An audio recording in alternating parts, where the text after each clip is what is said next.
Fools! So you think your coming to Undermountain was of your own doing? You couldn't be more wrong. I, Hallister Blackcloak, have brought you here, and I will see to it that you are destroyed.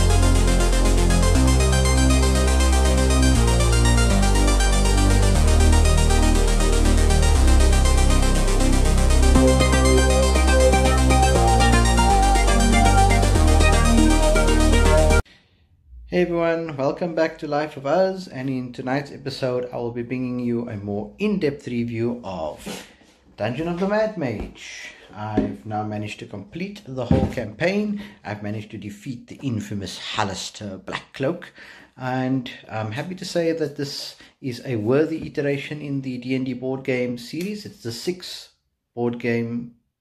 iteration in the board game series.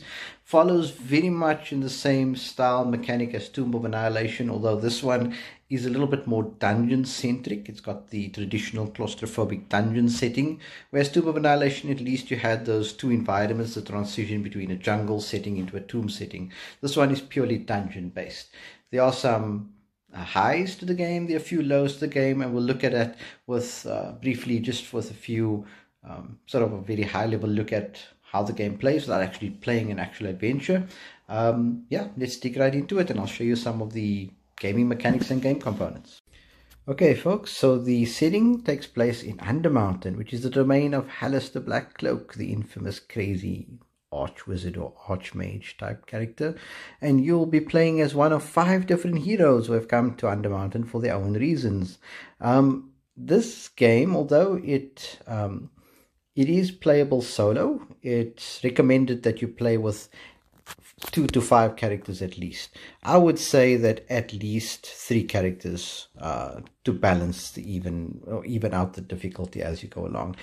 This game is a little bit harder at lower character levels, so if you're playing with 2 characters, you'll probably find it much more difficult. I played and completed the game using 3 characters.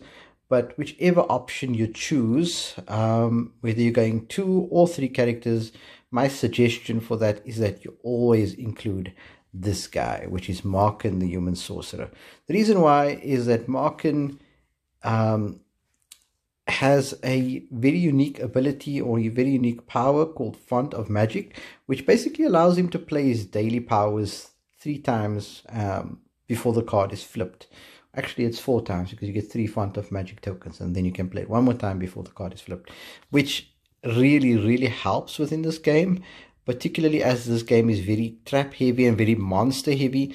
There are some tiles, as we'll see, that actually spawn multiple monsters, and having that ability to actually take out multiple monsters in one go is extremely useful. I finished the campaign, actually played the first few adventures with a balance of heroes, so I played with all of them, and then after completing the first part of the journey, or the first leg of the journey, which takes place in the Yawning Portal, or just below the Yawning Portal in the city of Waterdeep. As you can see, this is the entry well just below the Yawning Portal, the infamous tavern, as we know, with Durnan the barkeep kind of guiding you along on your quest. So the first few adventures are fairly straightforward. You need to defeat some thugs, and you need to defeat some monsters that are lurking below in the dungeon, and try to make your way through to the next leg of the journey, which is Skullport, and then obviously the last part, which is the depths, which is where things get really hard. And one thing that's also been included is this advancement tokens, which I thought was a really nice addition to include again.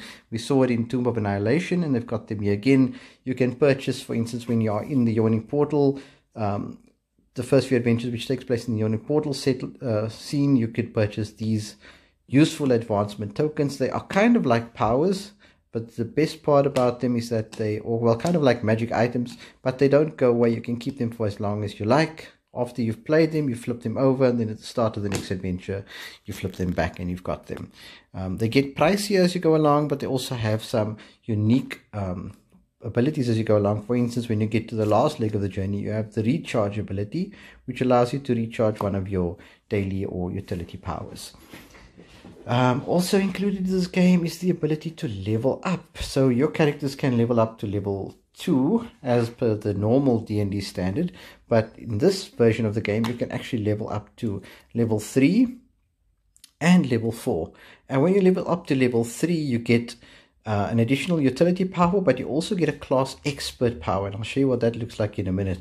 That's just really high level powers that your character can actually attain. And then on level 4 you get 2 class expert powers, an additional utility and an additional daily. Your characters do get more powerful as you go along. However, it doesn't detract completely from the gameplay, because the monsters actually get harder as you go along. So as I was saying, with Marken, for instance, that's him over there. His ability is to be able to take out multiple monsters in one go, which is really what you need. So I played the game with these 3. Finished the game with these 3.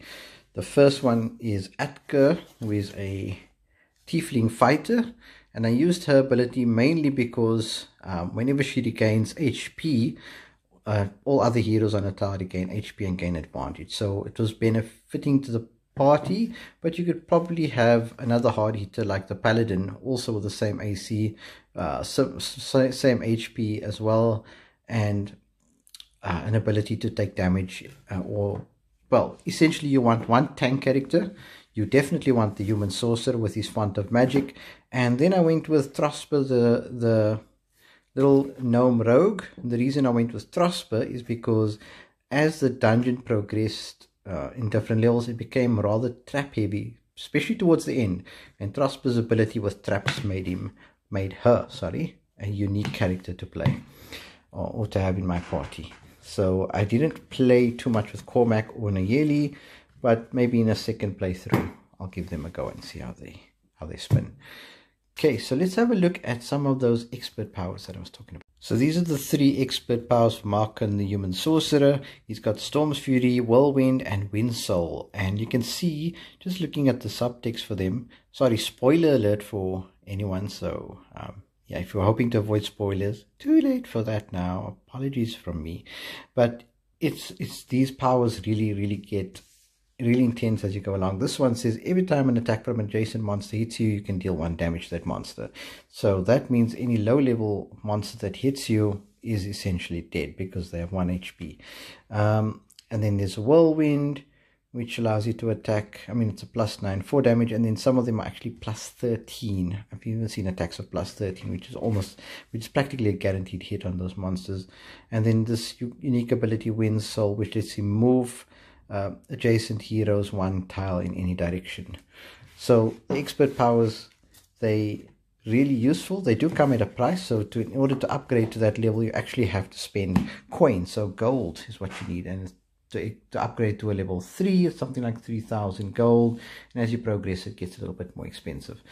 But that said, so while the heroes might seem all too powerful, the monsters themselves do also get powerful, because you might start off with a dungeon which is just something similar to this, where it's just a single monster popping up. You've got the black arrow, which means an encounter gets drawn, but then you might find additional tiles where you've got, in this case, 2 monsters, and then also you've got these little ambush symbols that show up, and that generally means a bad thing for some encounters that get pulled. You also have, as we see over here, the addition of traps. So you'll have a trap token that would go on there, similar to what we had in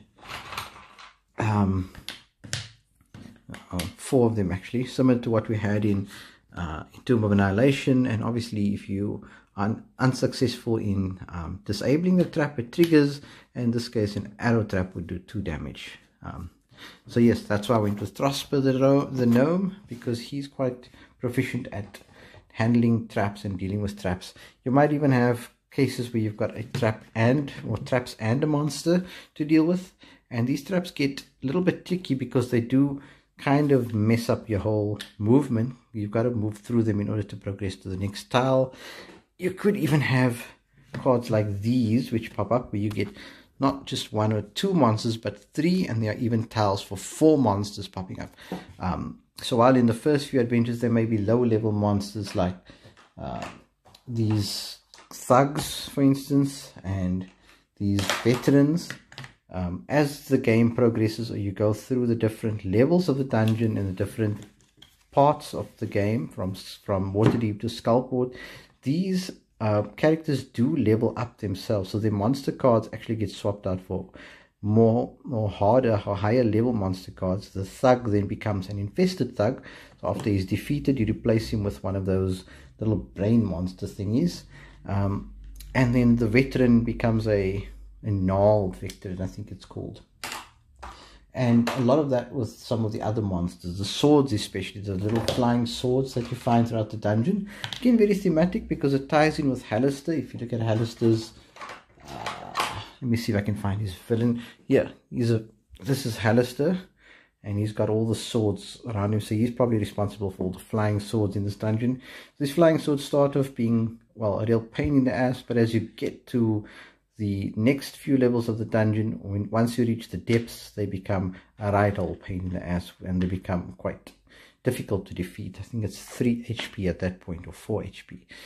It also, as you progress, it's a very common occurrence to see these guys popping up, these zombie beholders. After you defeat them in the first leg of the journey, they'll pop up again, and then you'll also find things like this Death Tyrant popping up, as well as this Scaladar popping up. But you do get a card that allows you to control the Scaladar and allow it to attack other enemies. But yeah, it's a very common thing for the monsters to get tougher, the encounters to get tougher, and the traps to get harder as you progress through the journey towards the end of the game. So that said, the actual adventures themselves within the book, they do follow a very similar or very sort of rigid type structure. Inevitably, you're seeking out some or other villain in the dungeon. You're going to looking for the 8th tile, for some name tile, for some specific tile, and then you need to defeat a monster or a said monster. So it does kind of feel a bit same old, same old. So you might find in the first adventure, the first thing you're looking for, this mural, and then you're trying to find the Trobrian, or you're trying to find some phylactery, or the zombie beholders, or the Death Tyrant, or the Scaladar. With Scaladar and Trobrian were one adventure. That was a really hard one. Actually, the hardest adventure I dealt with in this game, apart from the last two, was an adventure with some grey ooze. Let's see if I can find that ooze. But that ooze was really the hardest thing that I had to deal with. Anyway, it's somewhere there. Yeah, so the adventures follow very similar storyline. There's not much variation in terms of the actual narrative. You're seeking out some villain or some one of Alistair's apprentices. You have to defeat them, and once you've defeated them, you progress to the next part of the journey. You get some gold for defeating them, depending on whether you use the healing surges or not, and then you progress on. So you start off in a very dungeon-like scenario. Eventually you get to sort of like a cavernish type scenario. So the tiles do change, and these ones are a bit more trap heavy than the previous ones, but it's not much different from an actual dungeon setting. And it actually says dungeon tile at the back, so it's a little bit tricky to try, and I had to consult the errata on that to actually see what were cavern tiles and what were dungeon tiles. Okay, so that's Dungeon of the Mad Mage. Lots of zombie beholders, death tyrants, and all sorts of villains and figurines in this game. Very linear type gameplay. You have to defeat an apprentice of Alistair's, and that's kind of the theme for most of the adventures. I still think Ravenloft had the best adventures in terms of actual stories in individual adventures. But this is campaign driven, so it does kind of fit into the whole narrative of you have to defeat his apprentices before you reach the masochistic Mad Mage himself. And the dungeon itself feels less dungeony and a little bit more like a crazy amusement park, which Alistair's overseeing and watching you all the time. He does pop up from time to time in different adventures. I like the leveling up as well of the different characters. I like the inclusion of expert powers. I like the fact that the monsters got a little bit harder to defeat as you went along, and it was very common to find 5 or 6 monsters at any one given time in a hero phase popping up. The encounters also got a lot trickier, as well as the traps becoming a little bit more intense as you went along. So all in all, a worthy iteration in the D&D adventure board gaming series. I'm looking forward to the next one, and that's all for now, folks. Hope you enjoyed it. Bye bye.